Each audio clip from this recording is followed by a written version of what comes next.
ପ୍ରକୃତରେ ନିଜର ହୋଇଥାନ୍ତି ସିଏ, ଯିଏ ଖରାପ ସମୟରେ ନିଜର ହୋଇ ସାଥିରେ ଠିଆ ହୋଇଥାନ୍ତି। ସିଏ ନୁହେଁ ଯିଏ ଖରାପ ସମୟର ସୁଯୋଗ ନେଇ ନିଜର ଫାଇଦା ଉଠେଇଥାନ୍ତି। କ୍ୟାମେରା କେବଳ ଫଟୋ ତିଆରି କରେ, କିନ୍ତୁ ନିଜର ପ୍ରକୃତ ଇମେଜ ନିଜକୁ ହିଁ ତିଆରି କରିବାକୁ ପଡ଼େ। ଯେଉଁ ପର୍ଯ୍ୟନ୍ତ ବଞ୍ଚିଛ ଟିକେ ହରି ନାମ ତୁଣ୍ଡରେ ନିଅ। ମନେ ରଖ, ରାମ ନାମ ସତ୍ୟ। ମରିବା ପୂର୍ବରୁ ଆଉ ମରିଯିବା ପରେ ମଧ୍ୟ। କେହି କାହାର ନୁହେଁ। ଯେବେ ମନ ଭରିଯାଏ ସେତେବେଳେ ଲୋକ ମନେ ପକେଇବା ବି ଭୁଲି ଯାଆନ୍ତି। ଭଗବାନ ଆଉ କିଛି ମଣିଷଙ୍କ ଭିତରେ କେବଳ ଏତିକି ଫରକ କି ଭଗବାନ ଶରୀରରୁ ପଥର ଆଉ ମଣିଷ ହୃଦୟରୁ ପଥର। ଜଣେ ସ୍ତ୍ରୀ ସେତେବେଳେ ହାରିନଥାଏ ଯେତେବେଳେ ଦୁନିଆ କି ସମାଜ ବି ତାଙ୍କ ସହ ନଥାଏ। ଜଣେ ସ୍ତ୍ରୀ ତ ସେତେବେଳେ ହାରିଯାଇଥାଏ ଯେତେବେଳେ ତାଙ୍କ ଜୀବନସାଥୀ ବି ତାଙ୍କୁ ବିଶ୍ୱାସ ନ କରି ଆଉ ସମସ୍ତଙ୍କୁ ବିଶ୍ୱାସ କରିଥାଏ। ଅଜବ ନା, ବୁଦ୍ଧ ସବୁ ସୁଖ, ସବୁ ସମ୍ପତ୍ତି ଆଉ ସମସ୍ତ ଭୋଗବିଳାସକୁ ଛାଡ଼ିଦେଲେ କେବଳ ଶାନ୍ତିର ସନ୍ଧାନରେ। ଆଉ ଆମେ ଶାନ୍ତିକି ଛାଡ଼ି ଦେଉଛେ କେବଳ ସୁଖ ଆଉ ସମ୍ପତ୍ତି ଲାଳସାରେ। ସବୁ କର ବନ୍ଧୁଗଣ, ହେଲେ କେବେ ସରଳ ଲୋକଙ୍କ ହୃଦୟକୁ ଆଘାତ କରନି।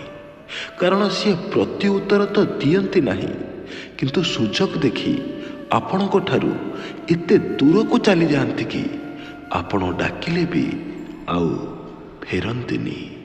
ଯେବେ କାହାକୁ ତୁମେ ଅଧିକ ଭଲ ପାଇବାକୁ ଲାଗ, ତାଙ୍କର ଅଧିକ ଇଜ୍ଜତ କରିବାକୁ ଲାଗ, ସେତେବେଳେ ସିଏ ତୁମର ଆଦର କରିବା କମ୍ କରିଦିଏ। କାରଣ ତୁମ ଅଧିକାର ତାଙ୍କୁ ବୋଝ ଭଳି ଲାଗିଥାଏ। ଅତି ଲେମ୍ବୁ ଚୁପୁଡ଼ିଲେ ପିତା। ସେଥିପାଇଁ କାହାକୁ ସେତିକି ହିଁ ଚାପୁଡ଼ିକି ଧର ଯେମିତି ସିଏ ନିଜକୁ ସୁରକ୍ଷିତ ଅନୁଭବ କରିବ। ଏତେ ନୁହେଁ କି ସିଏ ଅଣନିଶ୍ୱାସୀ ଅନୁଭବ କରିବ।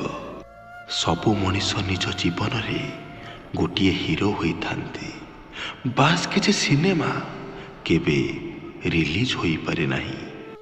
ନିଜକୁ ଏପରି ତିଆରି କର କି ଲୋକ ତୁମର ଆସିବାର ଅପେକ୍ଷା କରିବେ, ଯିବାର ନୁହେଁ। ସବୁବେଳେ ଚୁପ୍ ରହିବା ବି ଭୁଲ।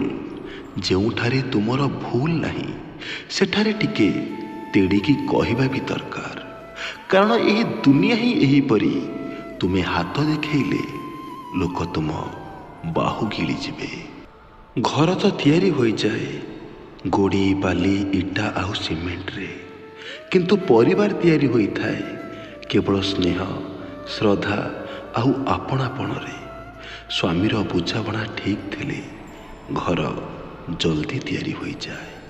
ସ୍ତ୍ରୀର ବୁଝାମଣା ଠିକ୍ ଥିଲେ ଘର ଲକ୍ଷ୍ମୀବନ୍ତ ହୋଇଯାଏ। ଆଉ ଯଦି ଦୁହିଁଙ୍କର ବୁଝାମଣା ଠିକ୍ ଥାଏ ତେବେ ଘର ମନ୍ଦିର ହୋଇଯାଏ। ଯଦି ପିଲାମାନେ ବି ଯୋଗ୍ୟ ହୋଇଥାନ୍ତି ତେବେ ଘର ସ୍ୱର୍ଗ ହୋଇଯାଏ।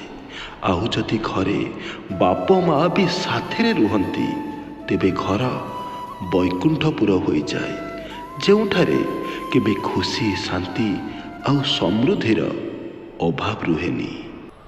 ଲୋକ ତ କେବଳ ଟାଇମ୍ ପାସ୍ କରିବାକୁ କଥା ହୁଅନ୍ତି, କିନ୍ତୁ ସରଳ ମଣିଷ ତାଙ୍କୁ ନିଜର ଆତ୍ମୀୟ ବୋଲି ଭାବିନିଏ।